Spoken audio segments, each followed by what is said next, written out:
traditional mode of furniture production is facing the non-standard cutting pieces, waste materials, high turnover of workers.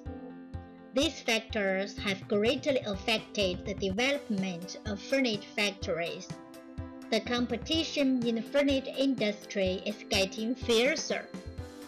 If the factory wants to achieve continuous profit-making, it must consider how to improve the furniture production standard, reduce the labor and material cost. Change is necessary.